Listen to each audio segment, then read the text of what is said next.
couple of years back, we heard about this dismantling global Hindutva. The heathens, Hindus are called heathens, and backward, the Hindu growth rate. And I was like, this is a inherent contradiction that on the one hand, there is this desire to uh, own whatever is good about the Hindu society, if I may. And on the other hand, there is this attempt at dismantling Hindutva. Of course, that's not Hinduism itself. But the best is after 19 years. So if you take 19 years, the sun has gone around 19 times and the moon has gone around 12 times 19 plus 7. Why plus 7? Because the moon The after 12 times isn't fully around the circle. Okay, it has right, 11 more days to go. So you need 7, what is called intercalary months to make the 19 years full. Okay, right. so so, so the best way to It's unite also these called the two. precession of No, no, that's equinoxes. coming. That's coming. Yeah, that's coming. Yeah, Precession is coming. Wait a minute.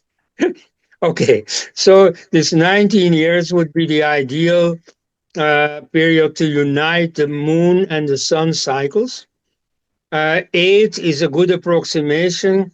5 is still an okay approximation. So at the time of the Mahabharata, of the Pandavas and Kauravas, they used the Panchavarshya, the 5-year yoga. And so the okay, yoga, in the sense of 432,000 years, as they say now, that didn't exist at all. Okay, now where does it come into existence? So here I don't know offhand any such reference in Indian literature, in Greek literature, in Plato. You have the notion of the great year. So the cycle of 60 years of Jupiter, Saturn, the zodiac that we just sketched, that's one form of great year, but not very great yet. I mean, people live 60 years. They see the beginning and right, the ending of the cycle. It's not that long. Whereas you can get much longer cycles. So Plato imagined a cycle starting when all planets are in conjunction. Then they move away from each other at different speeds. And so mm-hmm, after a year, the sun comes at the same place. After so many years, after 20 years, Jupiter and Saturn come back at the same place. But you take not 2 planets, but all 7 planets. They have to come back all together. Okay, that's going to right. take a very long time. So that's Plato's idea of the great year. So people have been dreaming of it, and suddenly something happened that brought this ideal much closer. In 127, Hipparchus of Nicaea, who lived in Alexandria, discovered the precession cycle that you just Mm, mentioned. right, Okay, what is the precession cycle? The fixed stars and the seasons, so the seasonal cycle of the year, they differ from each other, but very little. Okay, so um, when you have the uh, spring equinox on the 21st of March, and you look back a year later, you get again the spring equinox, but the stars in the background have moved a little, very correct. little. You won't notice it. You see, they move at a rate of 1 degree of arc per 71 years. So in a human lifetime, this is hardly noticeable. It doesn't make any difference. But of course, if you keep tables, if you note down the position of the stars, then after a while, after a few centuries, you start noticing that it makes a difference. So this is Ayanamsa in astrology. Uh, Yeah, of course. so Ayanamsa tropical, is the yeah, Sanskrit term for the difference between these two zodiacs. You see, the one cycle is the called tropical the and the tropical zodiac, which sidereal. marks the seasons, and you have the Right. sidereal zodiac, which marks the constellations. So they change very slowly from one another. Now, after 25,772 years, they make full circle. Right. So, in the meantime, all kinds of things happen. Like you can see it happen today, the winter solstice, or Hmm. Yuletide, or Uttarayana, always falls on 21st, 22nd of December. Right.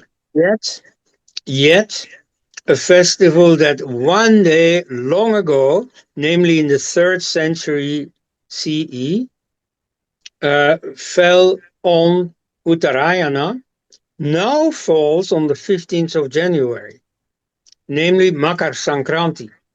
Makar Correct. Sankranti originally marks the entry of the sun in the tropical sign of Capricorn, which always starts on 21st December.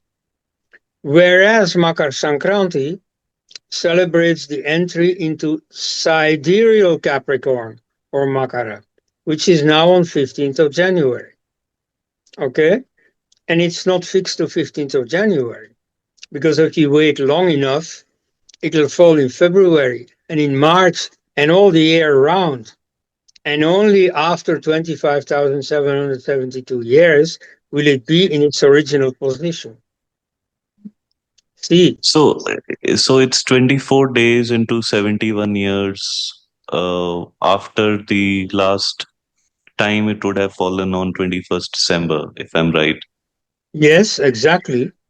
And so that cycle of more than 25,000 years is, of course, much longer than the Jupiter Saturn cycle. Correct. And so it comes close to this ideal of the great year. It's the Hmm. longest cycle that man knows of. So the Siddhantic astronomers and the Puranic poets were very enthusiastic about that. And so they started to fit this notion of a cycle of 4 world ages into this precession cycle.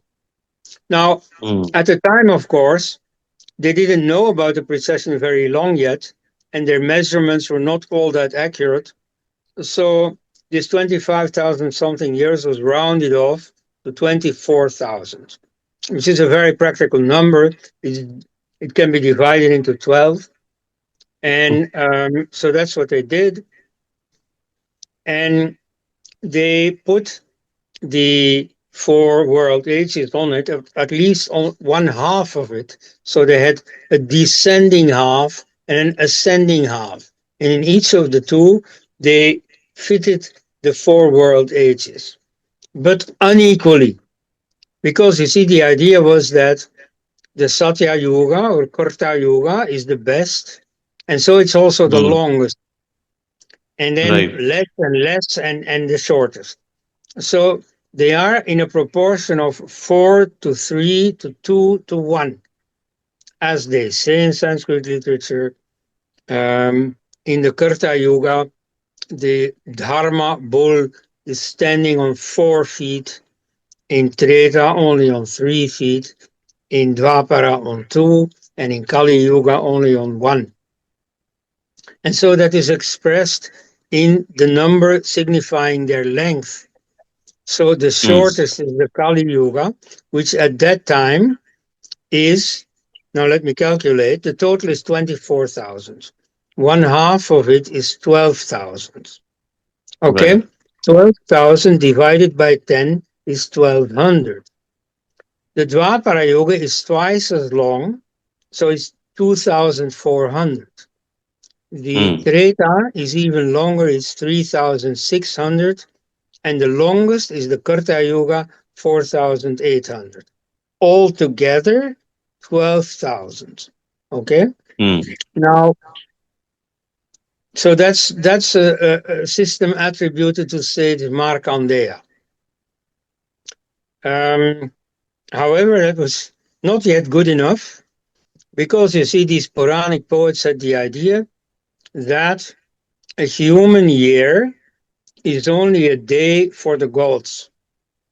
So they multiplied the length of these yugas by 360.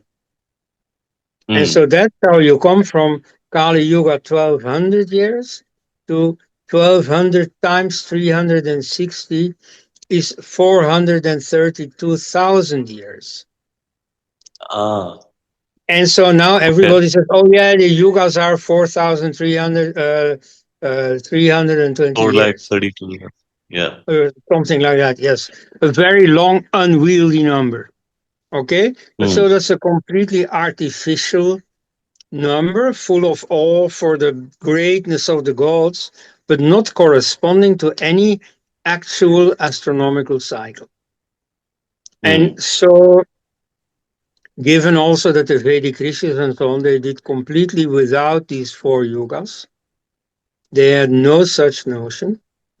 Um, I think that the Hindus of today would do well to realize that the cycle is artificial, that in some literary phase, you see, this was the done thing, but it's not needed to attach any importance to it today.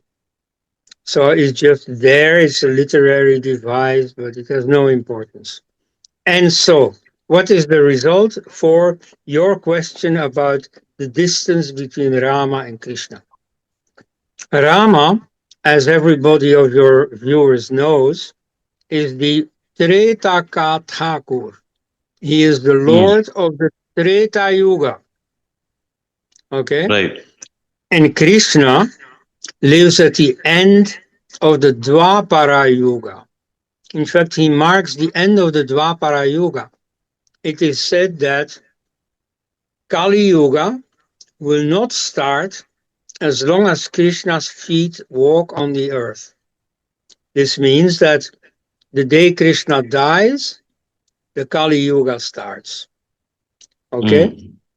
So this means that between Rama, who lived somewhere in the Treta Yuga, perhaps, maybe, if we're very lucky, he lives at the very end of the Treta Yuga, but still, from then down to Krishna, there is the entire Dwapara Yuga to go through.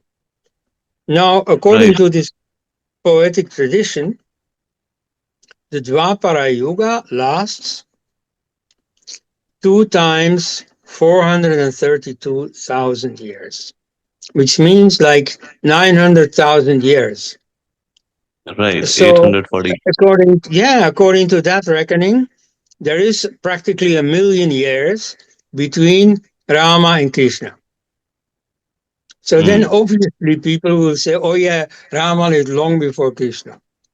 Well, actually, as our friend Gijit shows, he wrote books about the rivers of the Rig Veda and then the geography of the Ramayana and the geography of the um, Mahabharata. He shows there that there are a number of characters who appear in both of these books.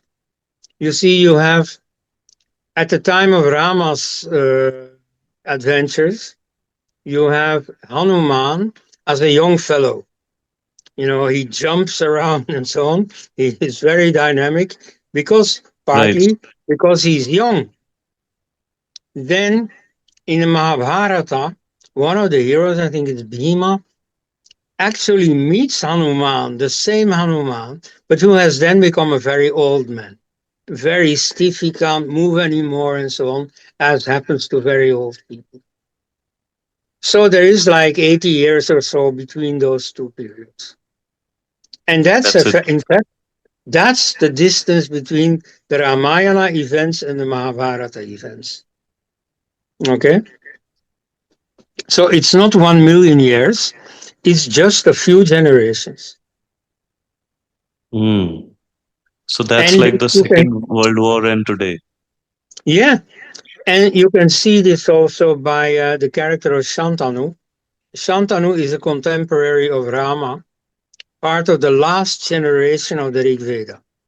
So the Rig Veda is being composed over 1400 years. Okay? So, they didn't know any of the beginning people, Bharadwaja and Bharata and so on, but it's still the Vedas, but the last generation. Then what happens? Another sage, then Shantanu, um, namely Parashara, who is a descendant of Vasishta, but Vasishta lived like 1300 years earlier. But so this Parashara, he's on a journey and he has to cross the Yamuna River. And so there is a ferry service on the Yamuna. There is a man who makes good money by putting people across the river in a boat. Now he's on a holiday or whatever he is. His daughter is doing the job.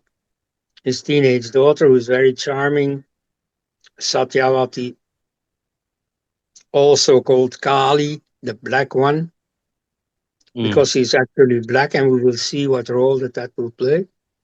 Or she's dark in complexion, and she's also called Matsyagandha, which means the one with the fish smell. Okay, Right. so that's kind of remarkable, and that is also a very interesting detail. We'll see why. Anyway, what happens? So she takes this bearded, whatever, wise man, across the river. And so on the way, they start talking and they find each other very interesting. And there is an island in the middle of the river. They stop the boat there and they make love, and she gets pregnant. Then they continue their journey, and Parashara moves on. They hardly ever meet again, but she is pregnant and she has a son called Krishna Dvaipayana. Dvaipayana means born on the island, Mm. or sired on the island, and Krishna means also the black one. Why? Well, Right. because his mother is black, so he resembles her. He's also dark, and he grows up to become a great sage in his own right. He takes after his father, and he edits the Vedas. He brings together all the Vedic hymns, puts them in the correct order, groups them and organizes them and so on. And that's the final edition of the Rig Veda, as we still have it today, as Brahmins learned it by heart for so many generations. Okay, so that's the end of the Vedas. After that, no more Vedic hymns. That's complete. And so the last known historical person mentioned in the Rig Veda is Shantanu. Now, who is Shantanu? Shantanu is a descendant of King Bharata, 1400 years earlier. Okay, he's he holds the throne of the Bharata dynasty, the dynasty of the descendants of Bharata, and um, he has already been married to Ganga, and he has a son by her, Bhishma. Okay. But he's not called Bhishma at the time. He's called Devavrata, the divine oath. Mm. And so the father, Shantanu, is alone. You see, his wife is gone. And so he sees this beautiful maid, Satyavati, of whom nobody knows that she already has a son. And he falls in love with her and he asks her hand in marriage. But her father says, yeah, okay, you see, I'm very honored that the king, no less, wants to marry her. However, I have one condition. her son has to be your inheritor. If you have already any other children, Yeah. they have to be excluded from the throne. And so, yes, he already has a son, a grown up son, not Bhishma, Devavrata. And so Devavrata agrees, you see, I will not have children. But you see, the father is not yet satisfied.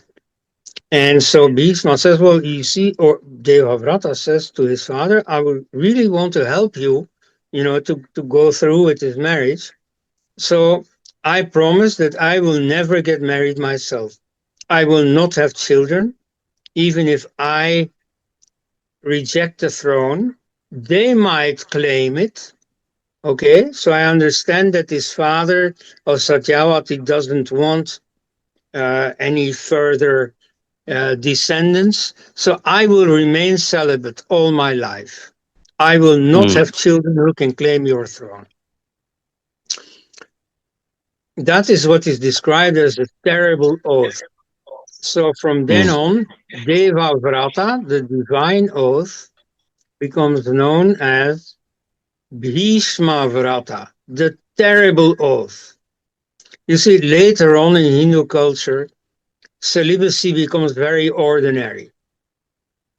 Like Shankara, for example, demands celibacy even if his mother isn't happy with it, and so on. I mean, there are now, very many monks who are celibate, and the Buddha and Mahavira and so on. In those days, celibacy was very correctly seen as a really momentous, terrible decision. And Mm. I personally, when I was a student, this was the age when the Catholic Church in Europe was falling apart. And so I had many of my professors in Catholic University of Leuven were priests. And around that time, they were leaving the priesthood. Why? Because they had fallen in love. And so many of them got married, but that's not compatible with being a priest in the Catholic Church. Of And so the course. story they told me, or that their wives told me later, is that, well, when you look back on it, as a young man taking the decision, I'm going to be a celibate all my life, is a terrible decision. And so when you're young, you're over courageous and, you want to do this. But actually, when you grow older, you see how heavy this decision is. And you see that your friends are getting married, you see that they're having children, and that for most, was the really difficult moment when they saw I'm never going to have a son to succeed me and so on. Now that was very hard. So to choose for celibacy as a young man is a terrible decision. It's Bhishma. Okay. Anyway, so that's what Bhishma does, and we will see Bhishma further down in the Mahabharata story. But so then Bhishma goes to arrange a marriage for the two sons that Satyavati has with Shantanu. Um, but you see, both of them die childless. And then she remembers she has a son somewhere, this Veda Vyasa, this Krishna Dvaipayana.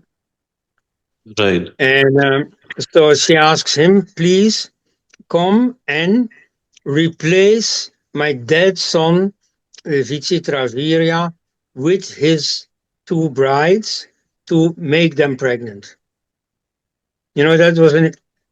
That existed in those days. In the Bible, it's Right. also there, the levirate marriage, the niyoga, it is called in Sanskrit.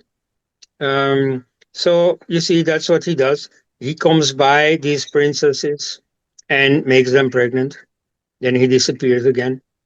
Um, so they're pregnant, and so that's how Dhartarashtra and Pandu are born. And the interesting detail is that you see this Vedavyasa. He's a man from the jungle. He's a recluse, an ascetic, But so it means that he's not looking nice. He's not a person from the court, who looks after himself. No, he's an ascetic, and so he looks wild and wild eyes and wild beard and so on. And so Right.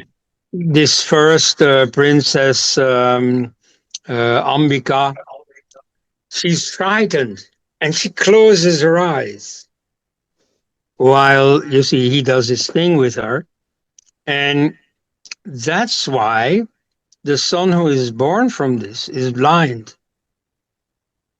Mm. Yeah, that's the effect of her closing her eyes. Then her Wow. sister, um, Ambalika, she's also frightened. In her case, the reaction is that she becomes pale. And so that's why her son is pale. But pale with all the connotations that it has in Ayurveda, it's not a healthy color. He's sickly, Right. you know. And but nevertheless, he's a little bit better endowed to become the king than his brother who is blind. So it's he who becomes the king, even though he's born the second. And Mm. so that leads then to the whole intrigue that the Mahabharata is about. It's a war of succession between two branches of one royal family. Okay, so from Shantanu to who's the next? Uh, we have Vichitravirya or Vedavyasa. Socially, the father is Vichitravirya. Biologically, it's Vedavyasa. Then we have Dhritarashtra and Pandu. And then we have the 100 Kauravas and the 5 Pandavas. So that's 3 generations from Shantanu, who is of the same age as Rama, to Mm. the cousins who wage war on the Kurukshetra battlefield. So there are less than a century, less than 100 years between the Ramayana and the Mahabharata. See, So, yeah. so in spite of all these artificial cycles, yogas, in reality, in real history, there's less than a century between the events around which these epics were woven. Mm. And one wonders why Lord Krishna didn't intervene in the Ramayana then. Uh, Well, it's not that close. 3 generations, you won't intervene in the events of your great grandfather's life, probably. Okay? right. There is a bit of difference, but not much. Mm. So this Shantanu is related to King Bharat, right? Is a Well, descendant of, he's a descendant of King Bharat. Okay. You mentioned the name of India. Let me right. explain briefly. So last year there was some commotion after it was announced that President Draupadi Murmu, named Mm. the president of Bharat, was to preside over some function to which some dignitaries were invited. And so in the Hindi text, it's normal that she's called the Rashtrapati of Bharat. But in the English text, she would normally have been called the President of India. At that time, India was the name taken on by the opposition political alliance between a number of anti BJP parties. So they had made up an acronym that sounded together like India. And so he wanted to avoid, Prime Minister Modi wanted to avoid the name India. So he said Bharat. And so then there was a big debate in the papers, what does this name Bharat really mean?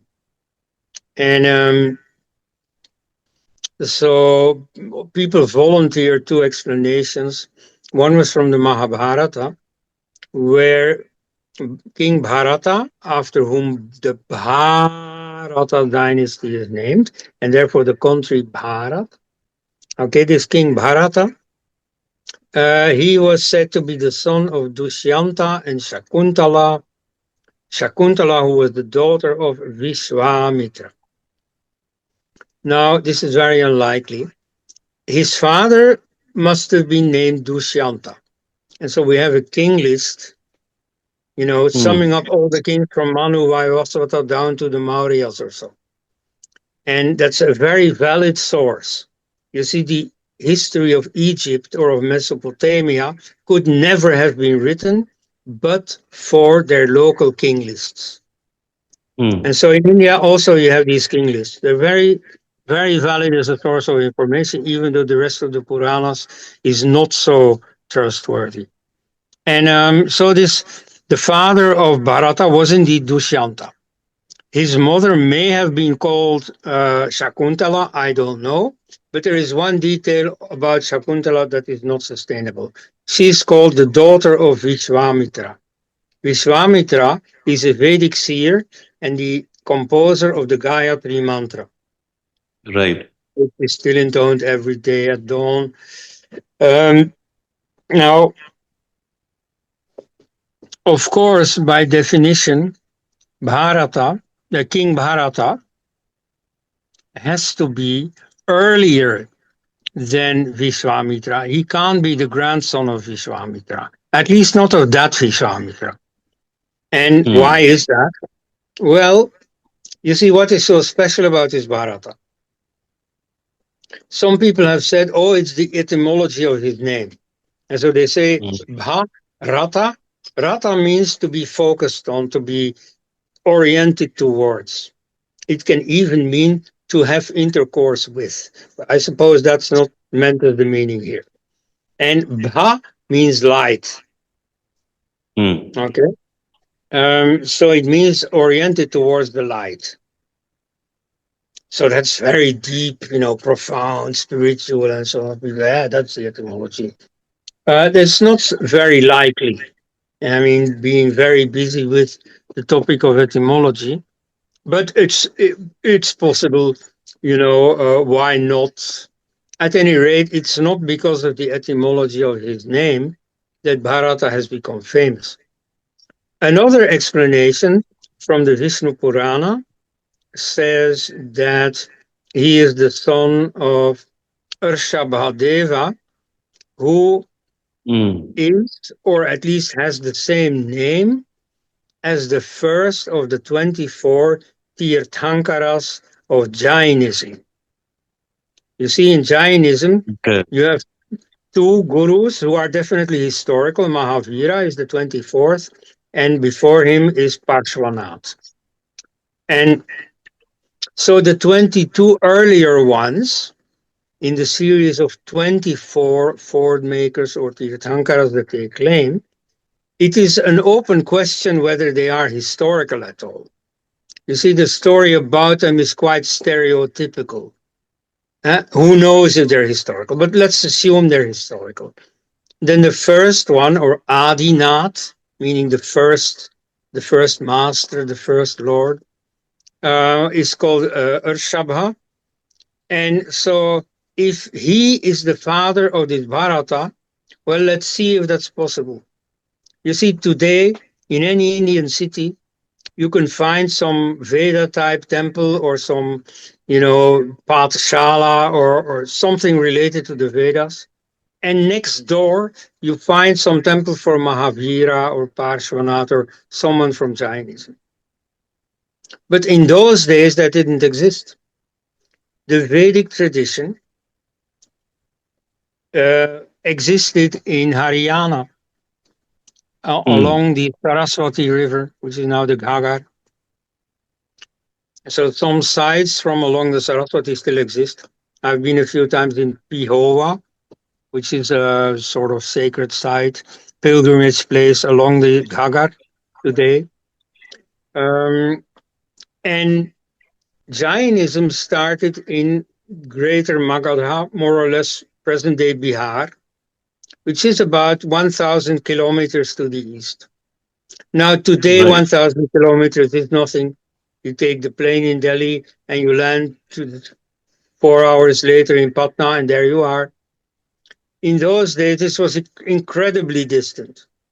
And so the idea that the first Jain guru was the father of the king who founded the Vedic tradition is extremely unlikely. And so, Mm. very probably, this is one of those Puranic stories. You see, the Puranas were written in the first millennium CE, so less than 2,000 years ago, or at least 3,000 years after the founding of the Vedic tradition. So you see, Mm. it's not very reliable as a source. Moreover, the Puranas are notorious, far more than the Mahabharata, for instance, and very, very much more than the Vedas themselves, as unreliable. They contain all kinds of nice stories, uplifting stories, all you want, but not historical stories.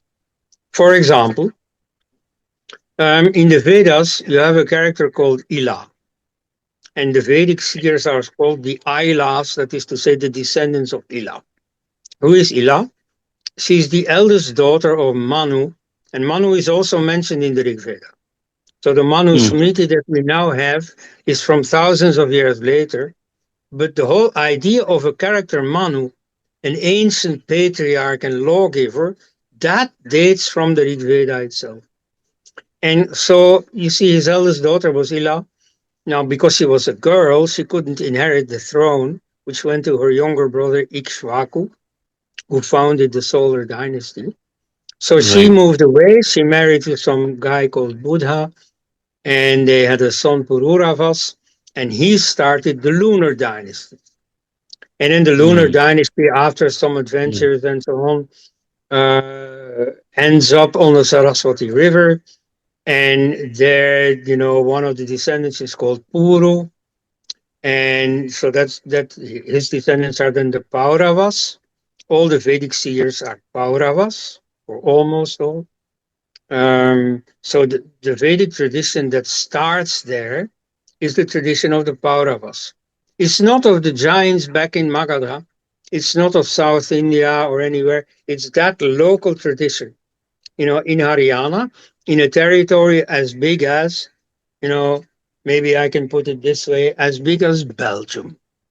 Okay, it's a Mm. very small country, but it has the importance that there the Vedic tradition starts. Poetry, of course, existed since thousands of years before. It exists among all peoples. But here you have special poetry with people learning these poems by heart, transmitting them to the next generation, surrounding them with all kinds of science, astronomy, you see, because the Vedic rituals have to be done under certain stellar configurations, geometry, because the altars have to have a certain shape, linguistics, that started in India. For thousands of years, it remained an exclusively Indian science. Okay. But so it became very prestigious. And the Vedic poets, they were court characters. You see, they were very prominent. Um, and so, anyway, a very big tradition was built, a Vedic tradition. And so, hymns were composed by specialized poets. And so, after more than 1,000 years, they were collected all together by this fellow Veda Vyasa or Krishna Dvaipayana. But so, this whole thing was started by King Bharata. And so, he had a Mm. court chief, Bharadvaja. According to a later tradition, he was his adoptive son. I don't know. But at any rate, this Bharadvaja is the first Vedic poet. He wrote the hymns of book 6 of the Rig Veda. Okay? And so then He's other one of poets the take over. he's one of Yes. the eight rishis, right? Yes. Yes. So there are dozens of rishis, but there are 8 who Seven. are together. Well, actually, yes, 7. And the wife of one of them is also included. Why? Because um, They are identified with the seven stars of the Great Wagon Mm. or the Great Bear. And so one of those is a double star with a big star and a small star around it. So that's supposed to be Sage Vasishta and his wife Arundhati. Okay. Ah, So okay. strictly there's seven, yes. And so they're very important and they were very well known at the time. For example, the Buddha Mm. mentions them and praises them. So, um, so you have this system of, this tradition of rishis. A few of them are very famous. Um, but so that tradition, which becomes very important in India, is started by Bharata. Why is Bharata important? Well, that is why Bharata is important. And so you see, his kingdom was very small. His descendants made it a bit bigger. Especially, there was one big conqueror among them, King Sudas, the one who Mm. waged the Battle of the Ten Kings, which he won. And so, you know, more or less all of northwest India ultimately became a Bharata kingdom, a Bharatvarsh, but not more. So he didn't conquer all of India. There are later stories that say, oh, he was a Chakravartin, he conquered all of India. Nonsense. However, he did conquer all of India, but in a different way. You see, because the Vedic traditions became so prestigious, everybody looked up to it. And so all the other kings of other parts of India, they wanted to be part of it. And so they invited reciters of the Vedas to come and settle. And so that's why in Tamil Nadu you have these agraharas. You see, Mm. neighborhoods set apart for this Vedic community. And they had tax advantages and so on to make sure that they would willingly come to these Tamil or Bengali or so kingdoms. And so this way the Vedic tradition was spread all over India and became the main vector of the cultural unification of India. So if you call India Bharat, if you call Draupadi Murmu the president of Bharat, what you are really saying is Veda land. So Mm. it's very funny that in the newspaper debate about the name Bharat that took place last year, um, some people have said, "Oh, but at least Bharat is a secular name, just like India." You know, India is named Mm. after a river, the Sindhu River, the Indus River. So that's as secular as you can get, completely material. And Bharat is essentially something similar. Whereas Hindustan, watch out. Whoever says Hindustan actually means Hindu Rashtra, Hindu theocracy, dictatorship, Hindu fascism, and so on. Watch out. Whereas the name Hindustan is really very secular because it's named after the same Sindhu River. So it's again Right. totally secular, like India. Bharat, by contrast, you know, strictly speaking, is not so secular. You see, Because it's Bharat means indigenous. Veda land. Is named after the founder of the Vedic tradition. And the Mm. Vedic tradition is, of course, culturally important. You see, Hinduism cannot be reduced to the Vedas. You see, some people say, oh, just like the Quran means Islam, the Vedas mean Hinduism. That's not correct. You see, Hinduism is a lot more than the Vedas.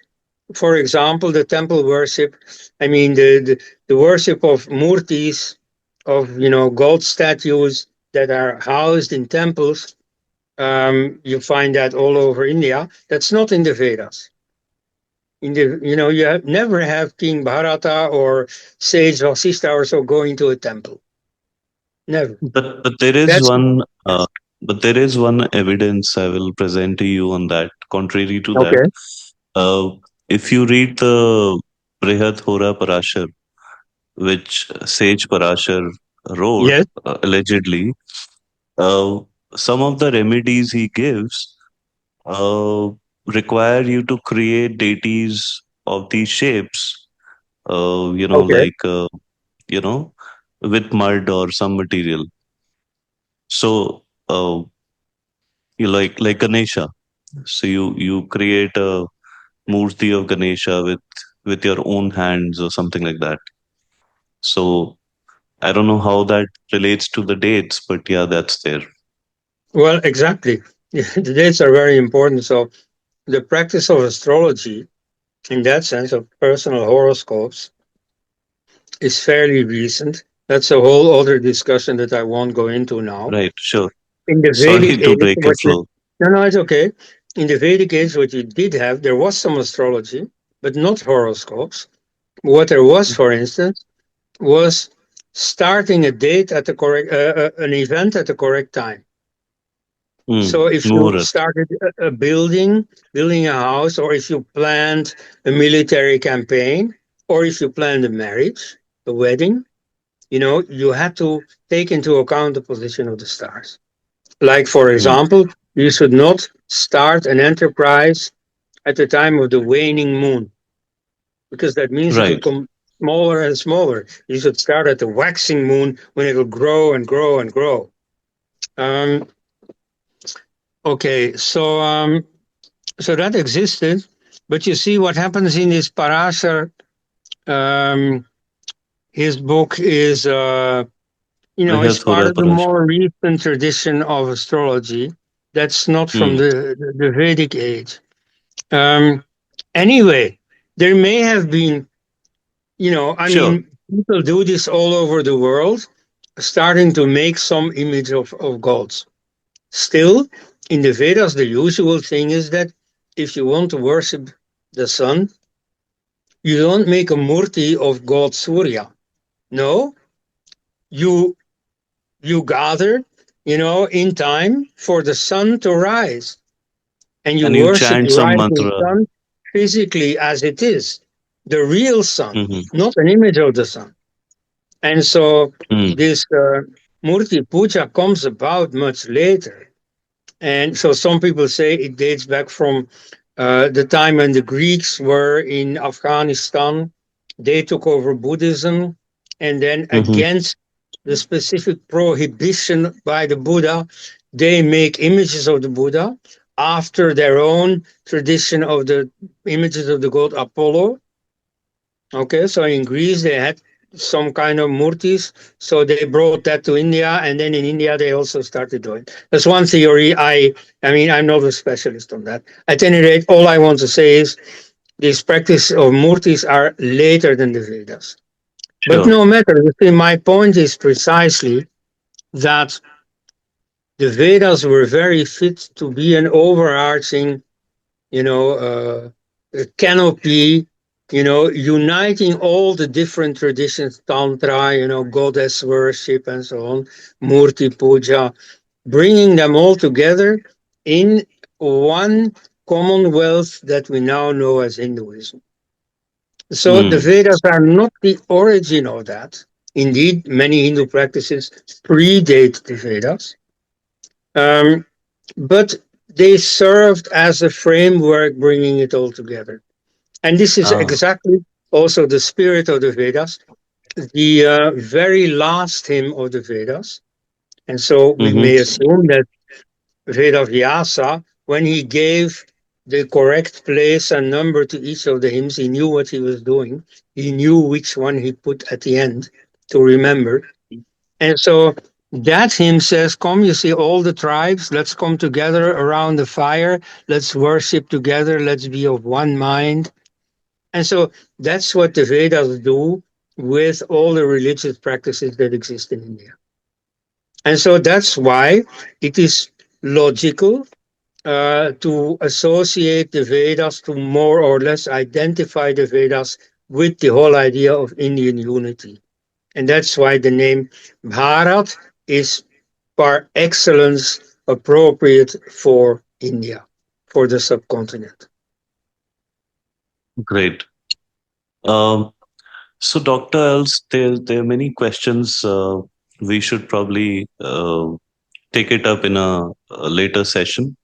Mhm. So, right now, I like to thank you for joining us and enlightening us with your wisdom and your in depth knowledge about these things. It's really amazing And my head is spinning with some of the things you've told me. I'll have to like process them.